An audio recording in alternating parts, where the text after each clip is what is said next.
Hello, everybody. This is Tony from English Corner, and today we're going to talk about IELTS. Now, you probably know that IELTS is an English exam, right? But well, IELTS is consisted of four different parts: the reading, the writing, the speaking, and the listening part.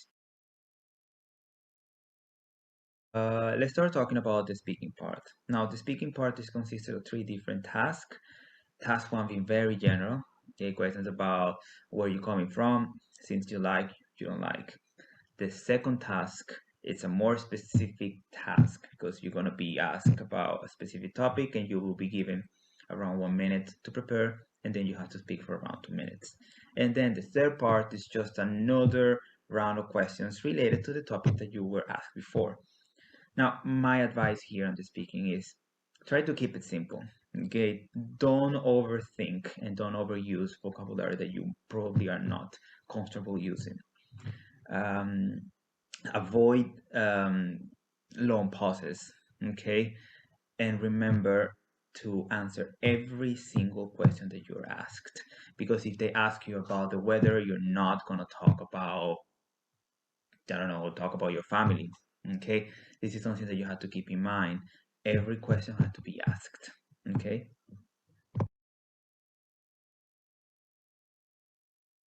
Now, let's talk about the writing part. The writing part has two different tasks. Task one is going to be about describing information given to you.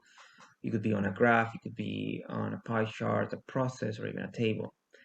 The idea behind this task is that you should know the vocabulary that you're going to be using for describing a graph. Because if you're describing a graph, you have to know how to describe trends. If you're describing a pie chart, you should know how to get that information out of the pie chart and put it on writing. If you're describing a process, you should know how to separate this process in different stages and use connectors to say first, second, and finally. So basically, what I suggest you is to practice, practice, practice, practice. Because the more you write, okay, and the corrections you get, the better you're going to be prepared for this task. Then the second task is going to be an essay. Okay, so remember, you're going to be writing around 250 words in 40 minutes, and it could be about a specific topic. And what you need to remember is that you have to write an introduction, body paragraph, depending on how many ideas you're going to be developing, and then you're going to close up with a conclusion. My advice in the writing is that you have to keep it simple. Okay, don't overthink. Try to use the easy vocabulary, because if you're not familiar with specific words or if you don't know how to use it, it's going to be a problem at the end of the day. The other thing that I suggest you, as I said before, is to practice.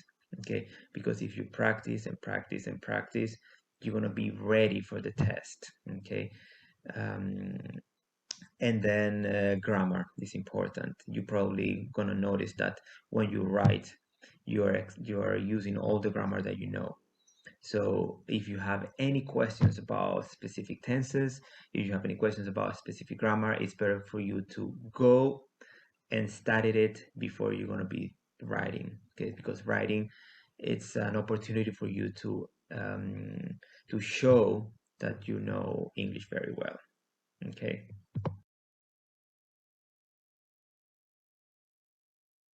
And last but not least, we're going to talk about the reading and listening. Now, most of the students tend to forget that there's a reading part that you have to prepare for.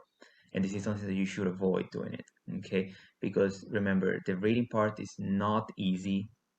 There's a lot of reading to do. There's a lot of vocabulary that you should be familiarized. So my advice is to practice. There's lots of material online. There's lots of books for IELTS in which you could practice and read lots of different articles. For example, another thing is to study phrasal verbs, okay? Because you're gonna encounter lots of phrasal verbs during these readings. And what about the listening? Well, the listening is something that you have to practice. As the reading, the listening is, your listening skills are not gonna get better overnight. So you cannot expect to pass a listening test if you only do some listenings once in a while. So overall, listening is a skill that you have to build for a long time. Okay, so at the reading part, there's also a lot of material online in order to practice the listening. Okay, remember there's 4 different tasks.